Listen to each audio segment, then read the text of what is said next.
Jaya Radha Madhava Punya Bihari.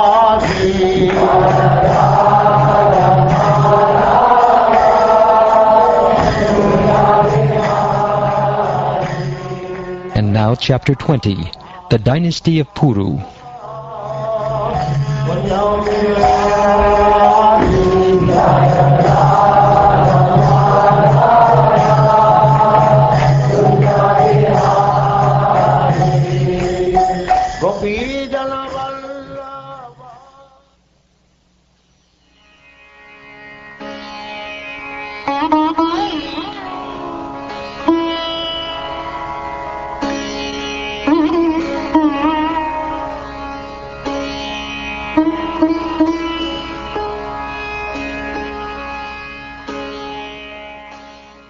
Shukdev Goswami said, O Maharaj Parikshit, descendant of Maharaj Bharat, I shall now describe the dynasty of Puru, in which you were born, in which many saintly kings appeared, and from which many dynasties of Brahmins began.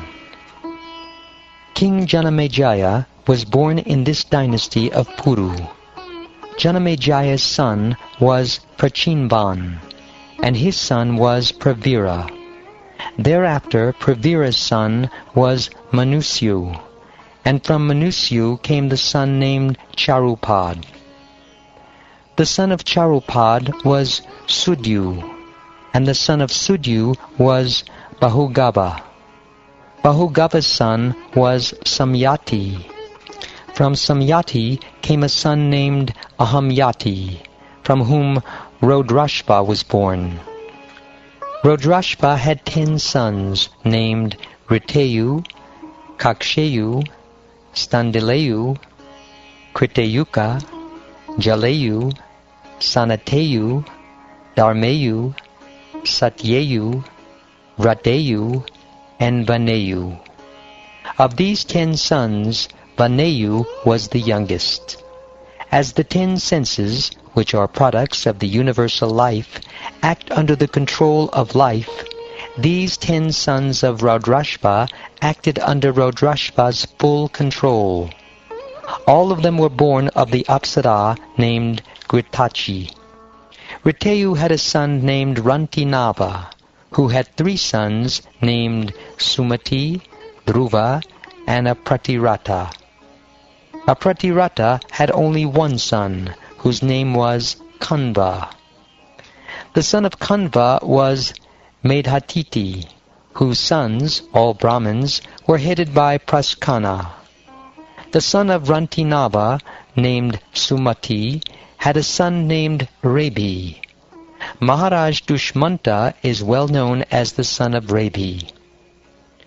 Once when King Dushmanta went to the forest to hunt, and was very much fatigued, he approached the residence of Kanva Muni.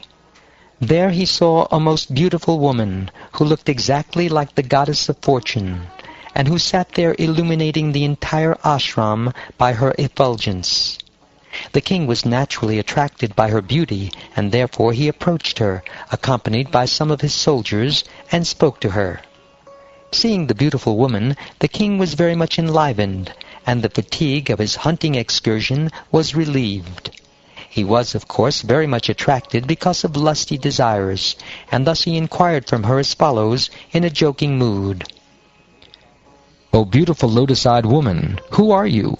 Whose daughter are you? What purpose do you have in this solitary forest? Why are you staying here? O most beautiful one, it appears to my mind that you must be the daughter of a kshatriya. Because I belong to the Puru dynasty, my mind never endeavors to enjoy anything irreligiously. I am Shakundala, the daughter of Vishvamitra. My mother, Menaka, left me in the forest. O hero, the most powerful Saint Kanva Muni knows all about this. Now let me know, how may I serve you? O king with eyes like the petals of a lotus, kindly come sit down and accept whatever reception we can offer. We have a supply of Nivara rice that you may kindly take, and if you so desire, stay here without hesitation. O Shakuntala, with beautiful eyebrows. You have taken your birth in the family of the great saint Vishvamitra, and your reception is quite worthy of your family. Aside from this, the daughters of a king generally select their own husbands.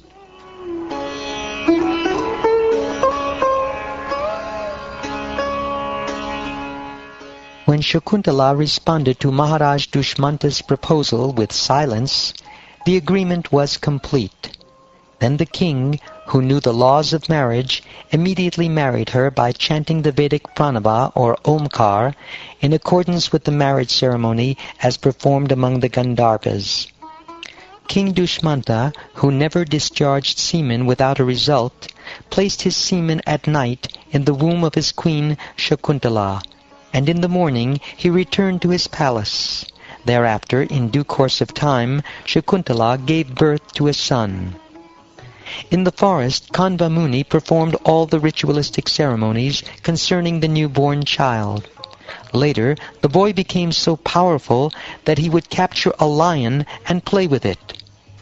Shakuntala, the best of beautiful women, along with her son, whose strength was insurmountable and who was a partial expansion of the Supreme Godhead, approached her husband, Dushmanta. When the king refused to accept his wife and son, who were both irreproachable, an unembodied voice spoke from the sky as an omen, and was heard by everyone present. The voice said, O Maharaj Dushmanta, a son actually belongs to his father, whereas the mother is only a container, like the skin of a bellows. According to Vedic injunctions, the father is born as the son. Therefore, maintain your own son, and do not insult Shakuntala. O King Dushmanta, he who discharges semen is the actual father, and his son saves him from the custody of Yamaraj. You are the actual procreator of this child. Indeed, Shakuntala is speaking the truth.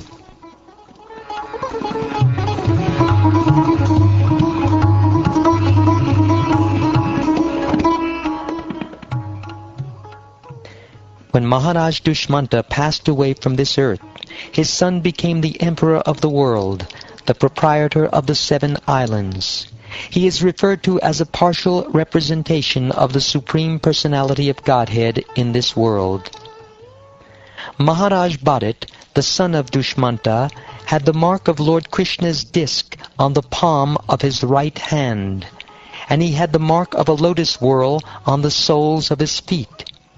By worshipping the Supreme Personality of Godhead with a grand ritualistic ceremony, he became the emperor and master of the entire world. Then, under the priesthood of Mamateya, Bhrigu Muni, he performed 55 horse sacrifices on the bank of the Ganges, beginning from its mouth and ending at its source, and 78 horse sacrifices on the bank of the Yamuna, beginning from the confluence at Prayag and ending at the source. He established the sacrificial fire on an excellent site, and he distributed great wealth to the Brahmins. Indeed, he distributed so many cows that each of thousands of Brahmins had 1 budva, or 13,084, as his share. Bharat, the son of Maharaj Dushmanta, bound 3,300 horses for those sacrifices, and thus he astonished all other kings. He surpassed even the opulence of the demigods, for he achieved the supreme spiritual master, Hari. When Maharaj Bharat performed the sacrifice known as Mashnada, or a sacrifice in the place known as Mashnada, he gave in charity 14 lakhs, or 1,400,000 of excellent elephants with white tusks and black bodies, completely covered with golden ornaments. As one cannot approach the heavenly planets simply by the strength of his arms, for who can touch the heavenly planets with his hands, one cannot imitate the wonderful activities of Maharaj Bharat. No one could perform such activities in the past, nor will anyone be able to do so in the future. When Maharaj Bharat was on tour, he defeated or killed all the Kiratas, Hunas, Yavanas, Pondras, Kankas, Kashyas, Shakas, and the kings who are opposed to the Vedic principles of Brahminical culture. Formerly, after conquering the demigods, all the demons had taken shelter in the lower planetary system known as Rasatala, and had brought all the wives and daughters of the demigods there also. Maharaj Bharat, however, rescued all those women, along with their associates, from the clutches of the demons, and he returned them to the demigods. Maharaj Bharat provided all necessities for his subjects, both on this earth and in the heavenly planets, for 27,000 years. He circulated his orders and distributed his soldiers in all directions. As the ruler of the entire universe, Emperor Bharat had the opulences of a great kingdom and unconquerable soldiers. His sons and family had seemed to him to be his entire life. But finally, he thought of all this as an impediment to spiritual advancement, and therefore he ceased from enjoying it. O King Pariksit, Maharaj Bharat had 3 pleasing wives, who were daughters of the king of Vidarbha. When all 3 of them bore children who did not resemble the king, these wives thought that he would consider them unfaithful queens and reject them, and therefore they killed their own sons. The king, his attempt for progeny frustrated in this way, performed a sacrifice named Marut-stoma to get a son. The demigods, known as the Maruts, being fully satisfied with him, then presented him a son named Bharadvaja. When the demigod named Brihaspati was attracted by his brother's wife, Mamata, who at that time was pregnant, he desired to have sexual relations with her. The son within her womb forbid this, but Brihaspati cursed him and forcibly discharged semen into the womb of Mamata. Mamata very much feared being forsaken by her husband for giving birth to an illegitimate son, and therefore she considered giving up the child. But then the demigods solved the problem by enunciating a name for the child. Brihaspati said to Mamata, "You foolish woman, although this child was born from the wife of one man through the semen discharged by another, you should maintain him." Upon hearing this, Mamata replied, "O Brihaspati, you maintain him." After speaking in this way, Brihaspati and Mamata both left. Thus the child was known as Bharadvaja.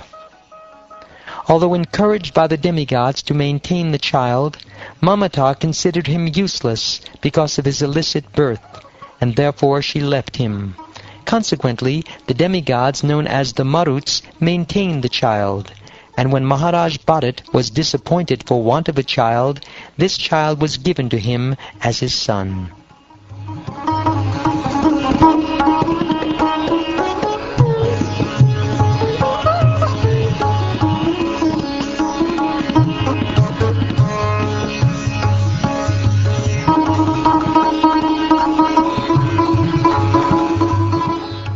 Thus ends the 20th chapter of the 9th canto of the Srimad Bhagavatam, entitled The Dynasty of Puru.